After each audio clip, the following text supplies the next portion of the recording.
Okay, but your arrest is totally different from Springfield and the impeachment process. And your close friend and fundraiser, Chris Kelly, was indicted last week, even after he had pled guilty to some earlier things, but he on several counts which could carry possible 20-year terms. The feds are, they say, playing hardball, hoping he will flip and start cooperating to get a lesser prison sentence. Now, you know him so well, and his wife and his kids.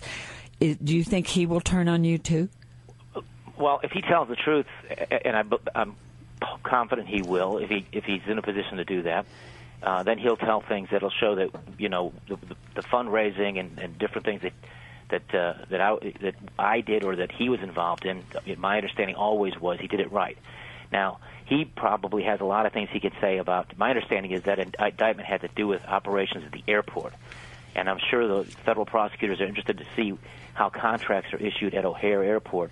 And so some of those insights may have more to do with Mayor Daley than they have to do with me. All right. That sounds very interesting. Governor, right I'm there. looking at the Sun-Times article, which certainly was not a favorable article for you on Monday.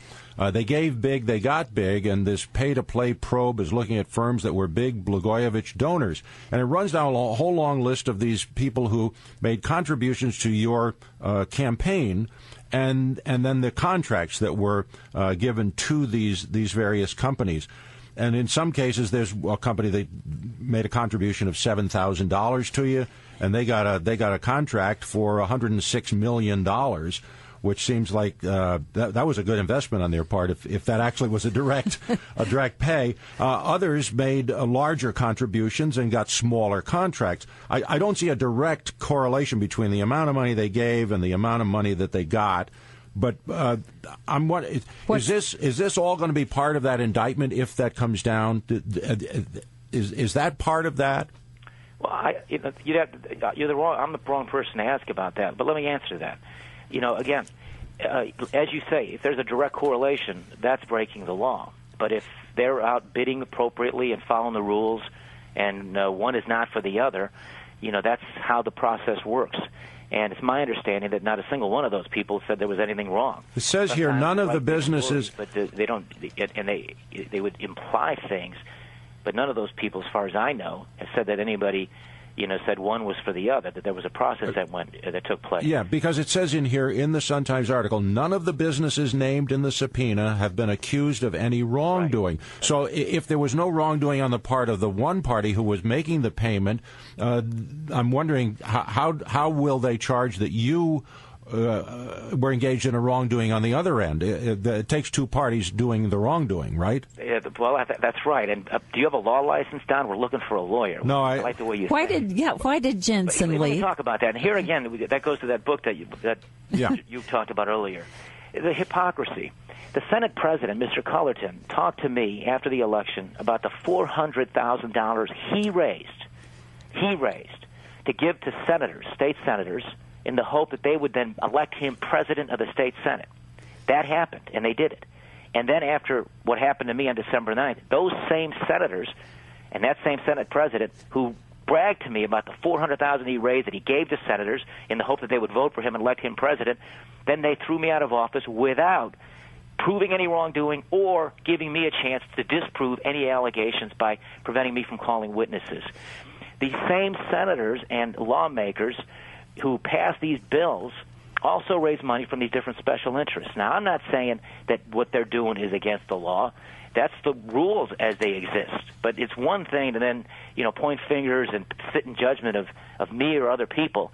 But their hypocrisy is glaring, and those are the things that should be exposed, and the people should know, and that could lead to a whole series of reforms. And when we talk about campaign finance reform, I'm the one who was pushing for significant campaign finance reform, not just the contractor thing. And by the way, they banned the contractor thing in November. They then just changed the law back to what it used to be in January. And where are the newspapers that talk about that? So now those same contractors who couldn't contribute money under the new law that they passed, this bill called House Bill 1, they're now allowed to do it. They passed that after January when, you know, I got caught up in the situation I was in. And here again, just flat-out hypocrisy. So I sure would like to have a platform where I could point out in specific detail how that system works. Here's an example. So the book might be a good idea. And how it hurts the people, Now, they're going to raise a whole bunch of money from these contractors and road builders who've been supportive of me. Okay, the difference between me and them is I'm not going to do it on the backs of the people. The deal they're going to cut, you watch all the money they raise from these people when they try to pass a public works bill, is we're going to be for an 8 cents a gallon sales tax on gasoline. The contractors want the sales tax on gas to go up. That's how they'll pay for the public works program. They'll do it on the backs of working people, your listeners, who are struggling during a bad economy.